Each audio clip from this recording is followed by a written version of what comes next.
Good morning. I am Chris Argillet, and my parents published in the 60s a major part of the etchings you have here on display with Salvador Dalí. And this year Centaur Gallery decided to do a big show, so you nearly have the entire stuff published. It's been around 180 different subjects, and only copper etchings. There is a reason for that.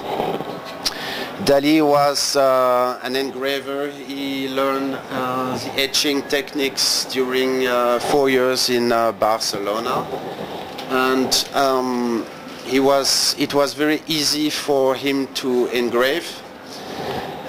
Engraving is done on a copper plate. That's why on the pieces you see a kind of line framing, which is a trace of the copper plate when printed under the press on the paper. On the lithograph you have plain color structures, but without those lines. So this is the easiest way to recognize an etching from a litho.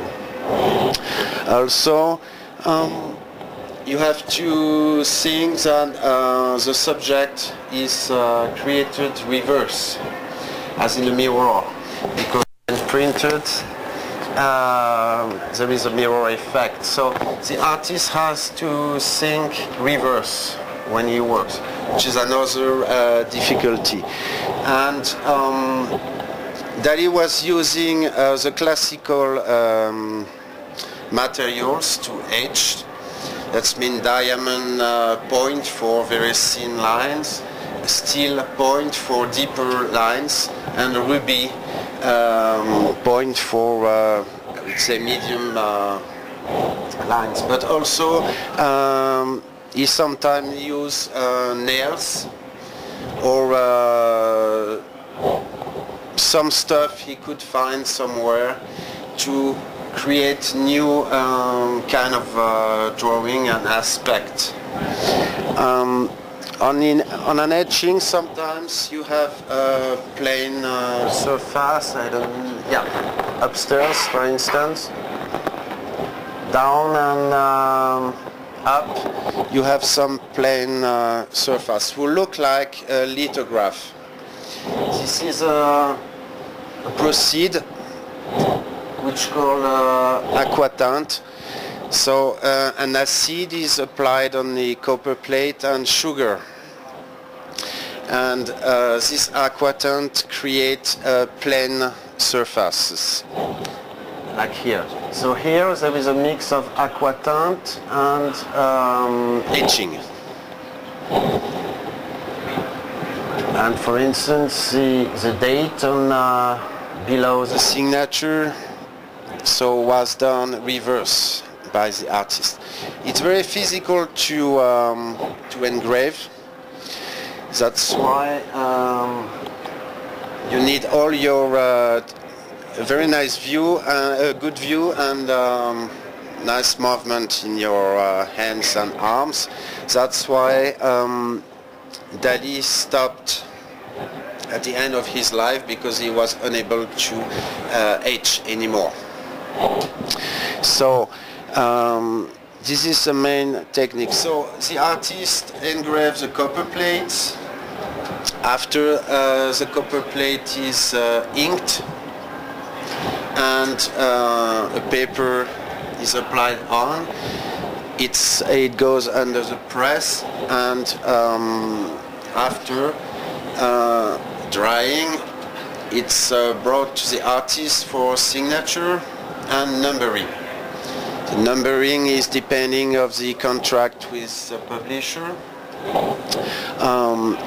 Generally, a maximum of 300 etchings were made, but it depends.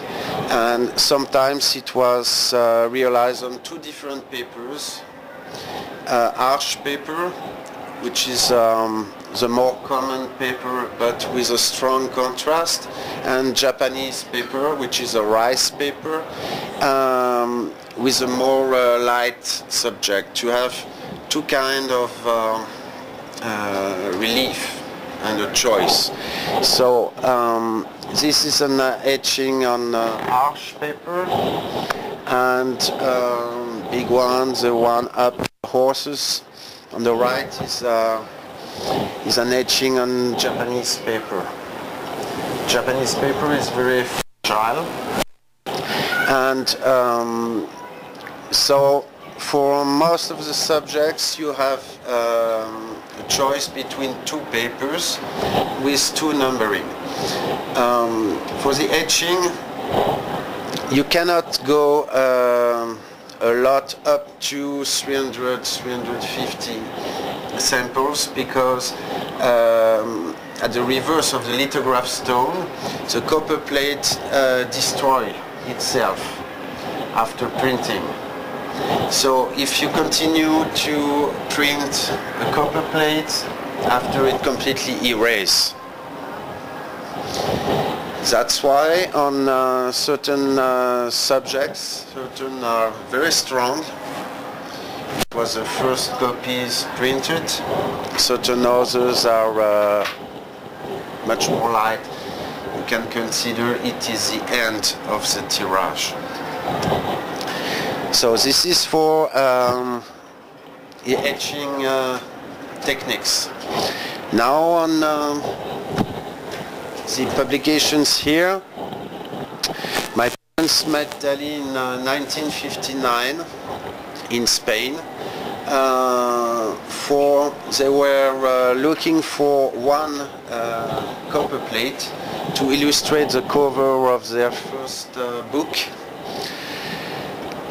It was a book with different artists like Chirico, Belmer, Leonard Fini, and some surreals. And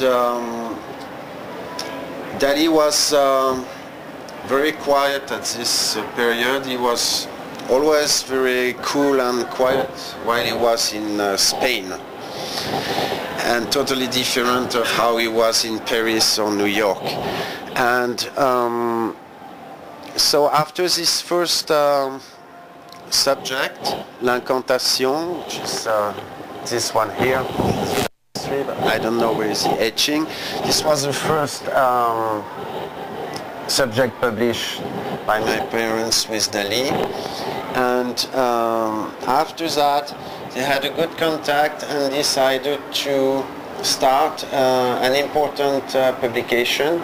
It was a Greek mythology. So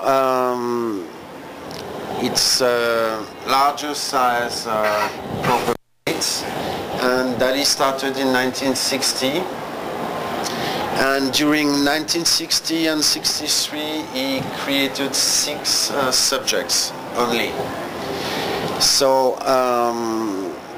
he took all his time to do those creations, and that's why the mythology, some of the mythologies are hanged behind you on the wall, and all the subjects are incredibly detailed. And the first 6 etchings were presented in Paris in 1963 with a big stuff, because Dalí did not created a lot of graphic works during the war and after. He created a very big publication in 1934, Maldoror Songs by Lautréamont, and consisting in 50 etchings, and after that he stopped to do graphics. So you have a lag between I would say 1936 and 1955. He nearly created no lithos, no etchings, and but of course a lot of paintings, and he's most famous during this period. So after we continue and etched 10 additional subjects, bringing the mythology series to 16 subjects.